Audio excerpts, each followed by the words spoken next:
Sexta-feira passada eu estive falando sobre a porta de entrada no reino de Deus, que é Jesus. E a gente esteve desdobrando, né, os processos para essa porta. Não adianta só você conhecer quem é Jesus. A gente sabe que Jesus é a porta, mas assim, saber quem é Jesus não é somente o suficiente. Você saber, já ter ouvido falar sobre Jesus. Mas existe uma série de coisas que você precisa entender sobre o que é aceitar Jesus, do que é Jesus ser a porta, para que você entenda o que é o reino dos céus e como você pode entrar para esse reino. A gente esteve dividindo isso em 3 partes, que era o arrependimento, o batismo e receber a salvação, que é o dom do Espírito Santo.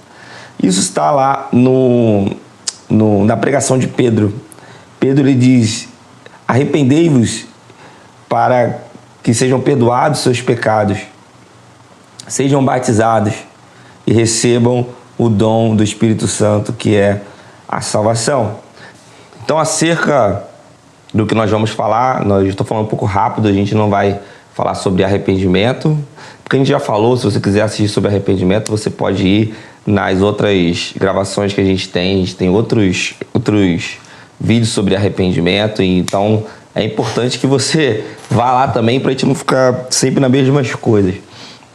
Mas, resumindo, arrependimento é uma mudança de atitude interior, que é de rebelião contra Deus, de ter você no centro da sua vida, para uma atitude de deixar Deus no centro da sua vida. Aí vou colocar um link aqui na descrição, se você quiser você vai lá, assiste essa pregação, que vai ter um pouco mais de sentido, só para você pegar o contexto, que para alguém se arrepender, ela precisava fazer 4 coisas: negar a si mesmo, tomar a tua cruz, seguir a Jesus e renunciar a tudo que possuía. Então, quando Jesus estava pregando acerca do Evangelho do Reino, e ele falava que as pessoas precisavam se batizar, não, entrar para o reino de Deus através do arrependimento, sua pregação era focada nessas 4 coisas, que era: se alguém quiser vir após mim, negue-se a si mesmo, tome a sua cruz, perca a sua vida e renuncie tudo que possui. Está lá em Marcos capítulo 8, versículo 34 e 35. Então, a partir daí, a gente começa a entender que para que você entre no reino de Deus, você precisa deixar que Deus seja o Senhor da sua vida, ou seja, Ele tem que ser o centro da sua vida. Você tem que perder a sua vida. Então, a gente, no final dessa pregação, tem um esquema com 3 pessoas, né? O incrédulo, o religioso e o discípulo, em que cada um tem uma particularidade. O incrédulo é aquele que está no centro e tem todas as coisas ao seu redor, por exemplo, família, dinheiro, sua vida, amigos, lazer, tudo isso ao redor dele para o servir. O religioso também é a mesma coisa do incrédulo. Ele existe várias coisas ao redor para servi-lo, né?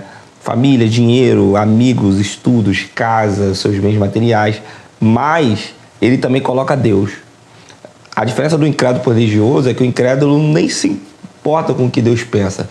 E o religioso, ele também coloca Deus ali. Deus está em volta da sua vida, o servindo. E o religioso não. O religioso, ele sai do centro, coloca Jesus no centro e ele vai para o círculo. Por isso que tem a ver com você perder a sua vida. Quando você aceita Jesus e você entra dentro do reino de Deus, você está negando a si mesmo, está tomando a sua cruz, você está seguindo a Jesus, você está tirando você do centro da sua vida, colocando Jesus no centro da sua vida. E agora seu dinheiro, seus amigos, sua vida, sua família, seu trabalho, inclusive você, estão em volta de Jesus para servi-lo. Ou seja, toda a sua vida, tudo que você tem, você está construindo a sua vida em volta da presença de Deus e do senhorio de Cristo.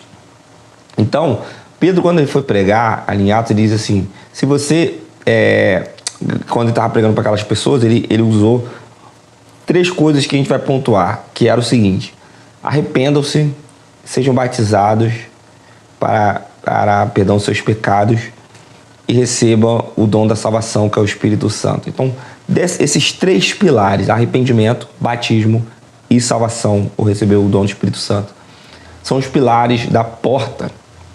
São os pilares, na verdade, digamos que é o combo, né, de uma forma mais didática, de quando você aceita Jesus e você entra para o reino de Deus. O que é aceitar Jesus, né? tem a ver com isso, renúncia, que tem a ver com arrependimento, tem a ver com batismo e também tem a ver com receber o dom do Espírito Santo, que é a salvação. Isso tudo é um combo só. Então, para a gente falar sobre isso, hoje a gente vai falar basicamente sobre o batismo. Então, o batismo ele é algo que está associado à porta do reino. Então, o batismo não é algo que você vai fazer ao longo da sua caminhada com Deus, ou seja, você entrou na sua caminhada com Deus, na sua jornada, e você vai seguir seu caminho e uma hora ou outra você vai se batizar. Não é assim.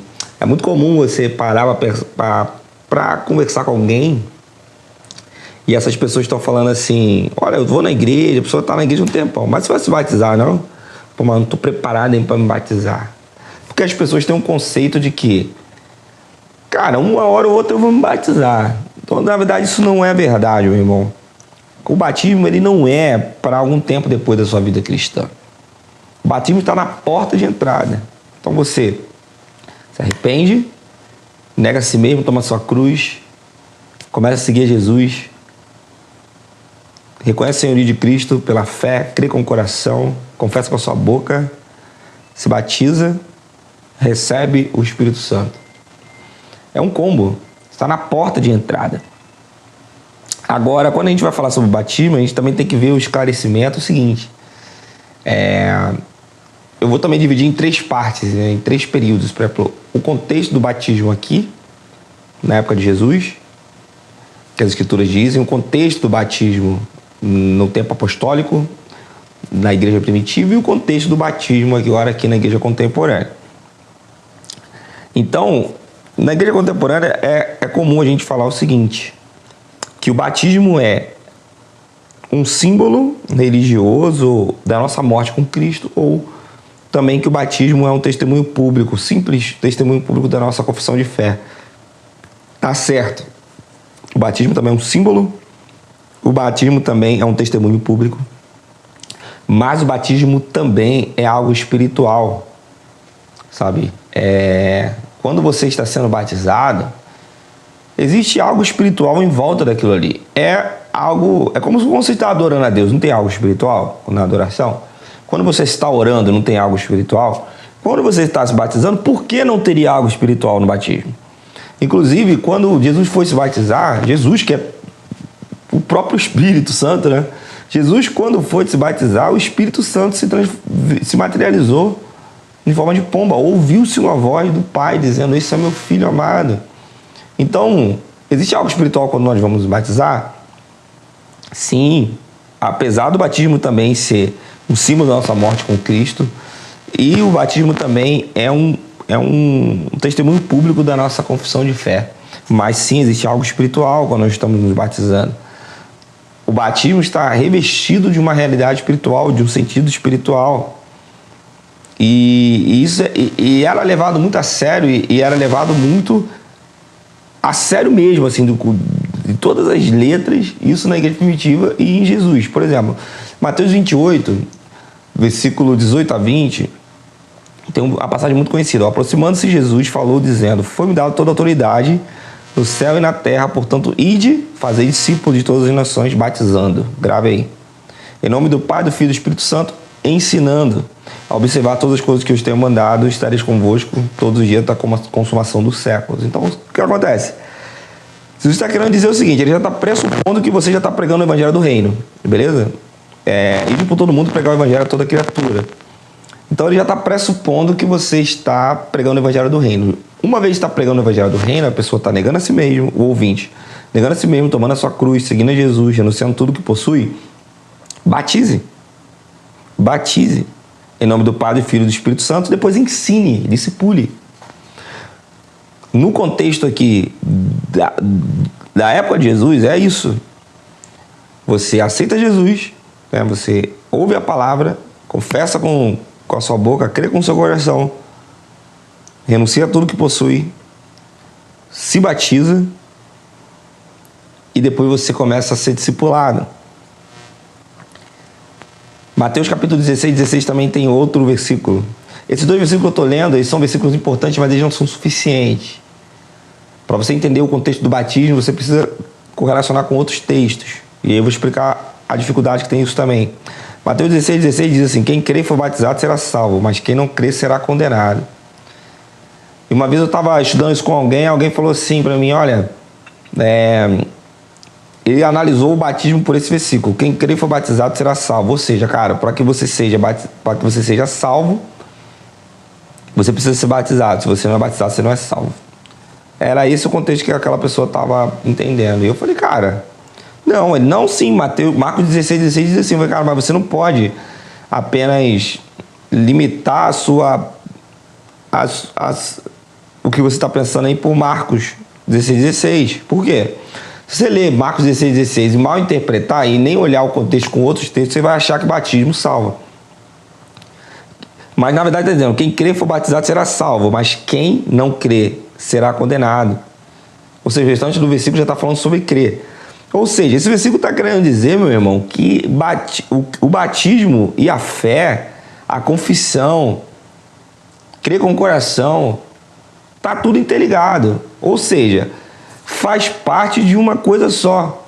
Esperava-se que aquela pessoa que estava crendo e confessando fosse batizada. Era isso que esperava. Então, mas se a gente for pegar separadamente o batismo da confissão de fé e de crer com o coração, a gente vai ter algo curioso. Por exemplo, se você for separar, você vai perceber que o batismo não salva. Por que o batismo em si só não salva? Porque a gente tem um exemplo na Bíblia de alguém que não foi batizado e foi salvo. A gente não tem nenhum exemplo da Bíblia de alguém que não creu, foi batizado e foi salvo. Foi salvo pelo batismo, não salvo só pela fé. A gente tem um exemplo de alguém que foi salvo pela fé, mas a gente não tem um exemplo de um cara que foi salvo só pelo batismo. Mas a gente também não pode pegar o exemplo da pessoa que foi salva pela fé, só pela fé, não pelo batismo, e ignorar o batismo, achar que o batismo é irrelevante. O batismo não é irrelevante. Mas se a gente fosse separar o batismo e a confissão de fé, se isso fosse possível, existe um exemplo na Bíblia de alguém que confessou, creu com o coração, mas não foi batizado e foi salvo, que é o ladrão da cruz.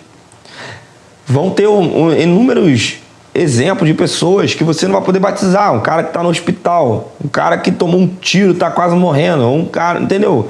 E você está pregando e a pessoa está se... O que você vai fazer? Num lugar que não tem água. Como se batiza num lugar que não tem água? Entende?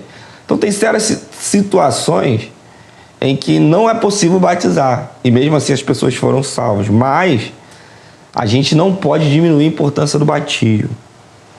E também nem colocar o batismo no lugar que não seria dele. Então, na prática dos apóstolos é o seguinte, ó. Quando você começa a ler o livro de Atos, você vai ver que imediatamente depois que a pessoa era convertida, ou aceitava Jesus, né, o evangelho do reino, ouviu o evangelho do reino, entregava a sua vida, imediatamente, após receberem a palavra, elas eram batizadas. Ali no Pentecoste, você vai ver ali que, cara, eles batizaram 3.000 pessoas. Num só dia. E a pergunta é: por que batizaram 3.000 pessoas num só dia? Por que não batizaram? Olha, domingo que vem você volta. Vamos fazer uma escala aqui. Por que batizou todo mundo? Porque era importante que todo mundo fosse batizado. No contexto da igreja primitiva, era possível que isso acontecesse, né? De uma forma... como é que eu posso dizer? De uma forma prática, né? Logística. Foi muito cansativo, com certeza, mas 3.000 pessoas se batizaram. Mas era importante que isso acontecesse. Eles não precisaram conhecer as pessoas, saber quem elas eram, perguntar o que você está fazendo, onde você é. Não precisaram. Por que não precisaram? Porque naquele contexto não era necessário. Não era necessário. Você vê com os samaritanos, sabe? Samaritano em Atos capítulo 12, Atos capítulo 8, versículo 12. A única coisa que era necessário, o único requisito para que a pessoa fosse batizada era dar crédito à palavra de Deus, era crer com o coração e confessar o nome de Jesus. Não era necessário passar por uma classe de escola bíblica. Por quê? Porque não existia. Não é porque não é importante. Não é porque agora está fazendo errado. Não é isso. É porque naquela época não existia uma escola bíblica. Naquela época talvez nem fosse necessário, entende? Mas as pessoas aceitavam Jesus e já eram batizadas. Você tem lá o etíope, o eunuco, em Atos capítulo 8, versículo 36, você tem Paulo, Atos capítulo 9, Cornélio e família, que já foram batizados logo assim. Em seguida, Atos capítulo 10, tem Lídia e família em Atos capítulo 16, o carcereiro e a família ali em Atos capítulo 16. Tem Crispo e outros em Atos capítulo 18. Então, cara, tem vários exemplos na Bíblia. Os 12 Efésios, que está lá em Atos capítulo 19. Assim que eles foram ensinados sobre Jesus, eles foram batizados. Então, existia também essa preocupação sobre o ensino de Cristo e sobre o batismo. Então, quando você pega ali os apóstolos, eles faziam isso, ó. Eles ensinavam e batizavam. Eles ensinavam e batizavam. Ensinavam, as pessoas criam e eram batizadas. Então, alguém pode perguntar, cara, o que é o batismo? Gálatas 3, 27 diz: porque todos quanto fostes batizados em Cristo, de Cristo revestistes.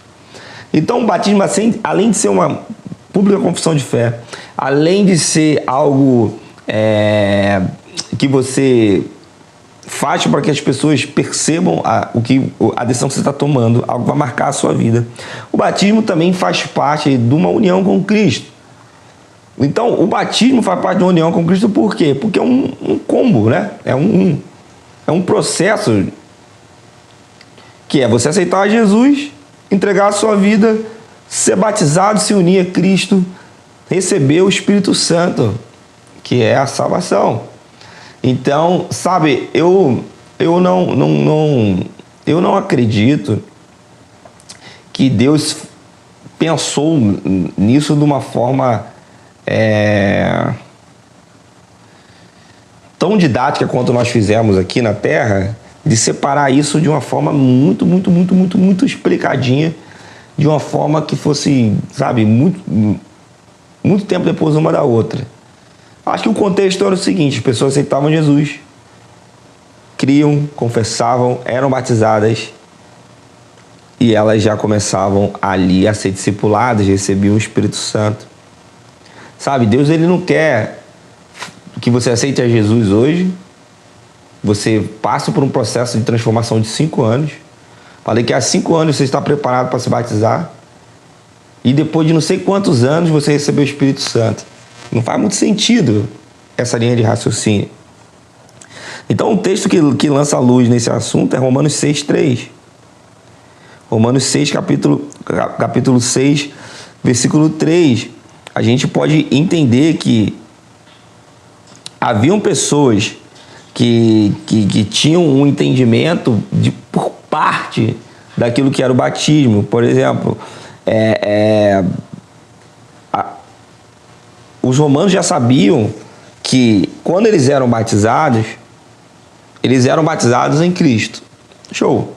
Mas eles ignoravam também uma outra parte, que quando eles eram batizados, eles também estavam mortos com Cristo. Então essa é uma das verdades que tem que ser associadas ao batismo. Você está morto para o mundo e vivo para Deus. Eu estou morrendo para o mundo, estou me unindo com Cristo. Por exemplo, você está com seu espírito separado de Deus, porque você é o velho homem. Quando você aceita Jesus, você é batizado, você recebe o Espírito Santo. Tudo isso faz parte de um processo de você se unir com Cristo. E o batismo é importante no meio desse processo. Então,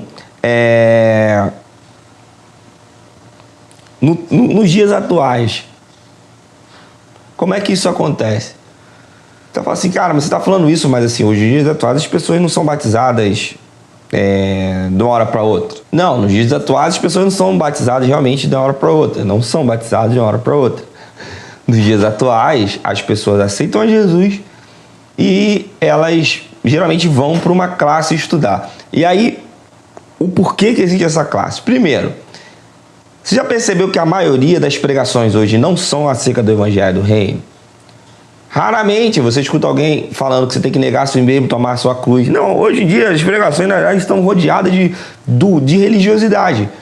do homem como centro, de como você pode receber um emprego, como você pode viver um novo de Deus, como você pode fazer não sei o que, 7 passos para aquilo ali, e campanha do impossível. É sempre... O evangelho do reino não está nem sendo pregado.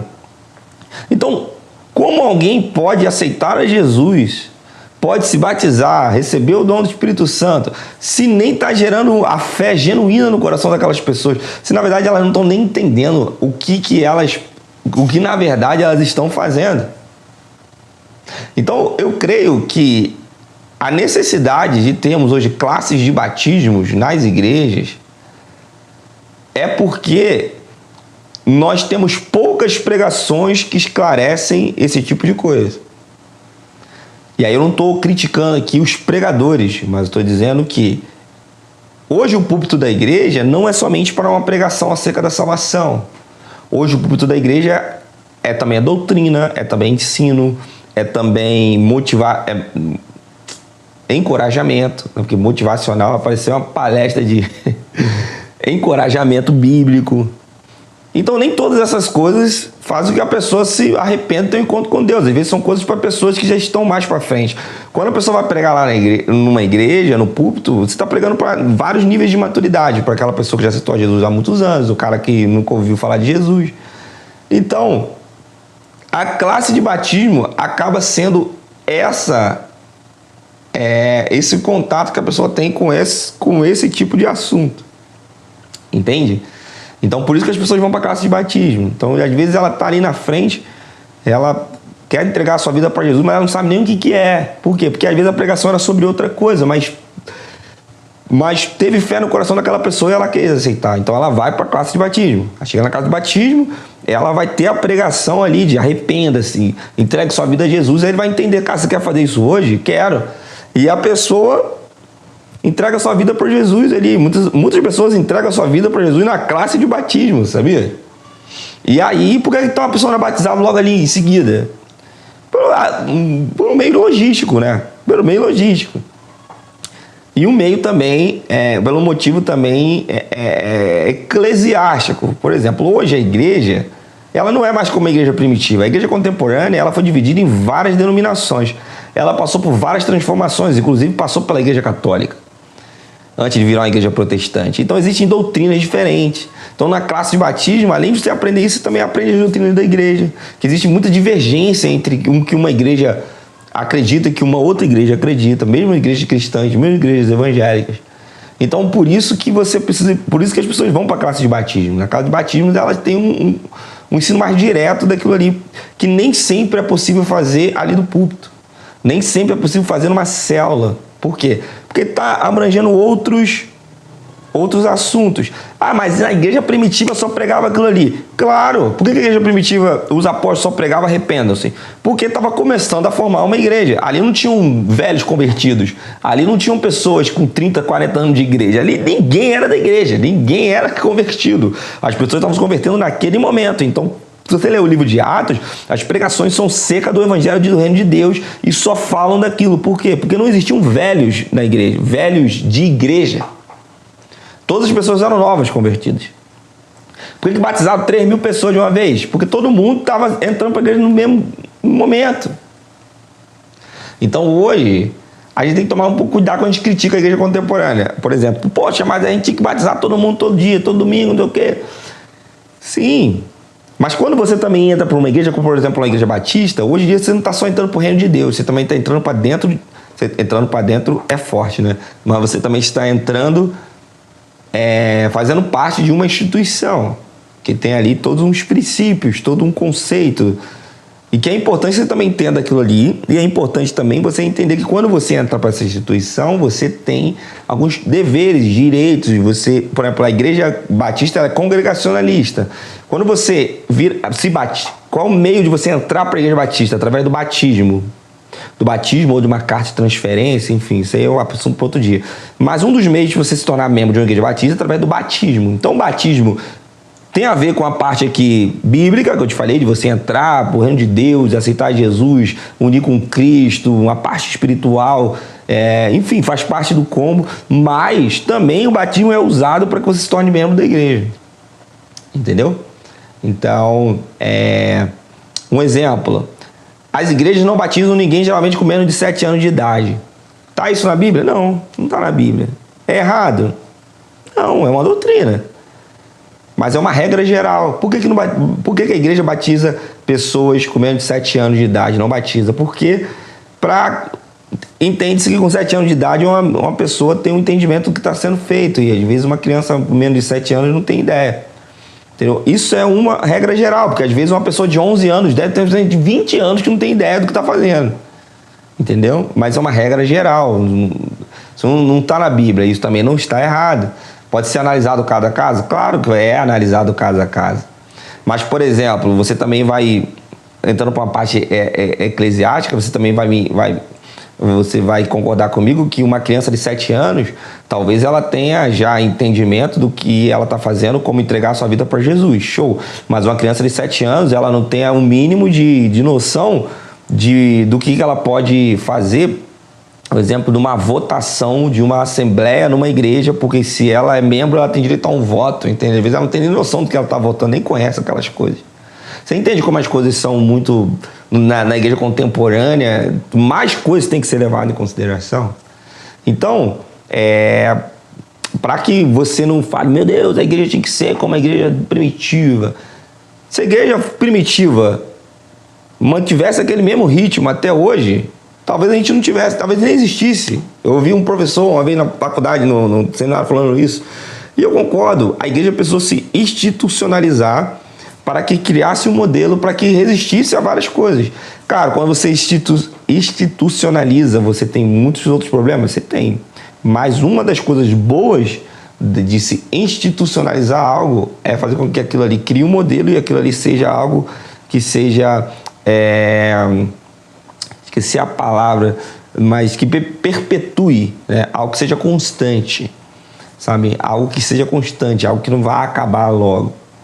Então, o batismo hoje, na igreja contemporânea, ele tem que ser levado também em conta a parte bíblica, toda a parte que a gente acabou de falar aqui, mas também não esqueça de não ter outra parte. Tem a parte, digamos, eclesiástica, doutrinária, de igreja para igreja, que aí, meu irmão, é uma porta enorme que a gente pode entrar aí um dia, se a gente tiver tempo, de por que o batismo é de um jeito, por que o batismo é do outro, por que não aceita batismo de bebês, e enfim, isso é uma infinidade de coisas.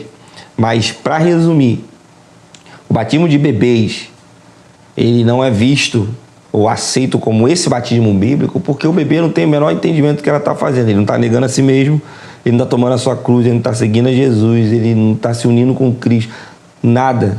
Ele não tem entendimento. Aquilo que ele está fazendo não é ele, entendeu? Ele nem sabe o que está sendo feito. Então, nesse caso, não tem sentido batizar os bebês. A gente geralmente apresenta o bebê a Jesus. Tirando a parte dos ritos e dos rituais, é como se o batismo de bebês fosse a mesma apresentação para Jesus que a gente faz na igreja evangélica. A gente apresenta Jesus e a gente ora. Assim, num grosso modo que eu estou dizendo, não ao pé da letra. Mas basicamente é isso. E que se você está em dúvida se você tem que se batizar ou não, a dúvida que você tem que ter não é se você tem que se batizar ou não, é se você aceitou a Jesus ou não. Ou se você está a fim de negar a si mesmo, tomar a sua cruz, seguir a Jesus e anunciar tudo que você possui. Isso que você precisa decidir.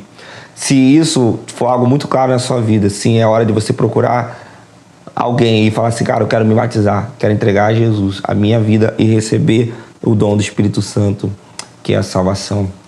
Deus, muito obrigado por essa palavra, por esse ensino. Muito obrigado porque nós podemos nos unir ao Senhor e ser um com o Senhor.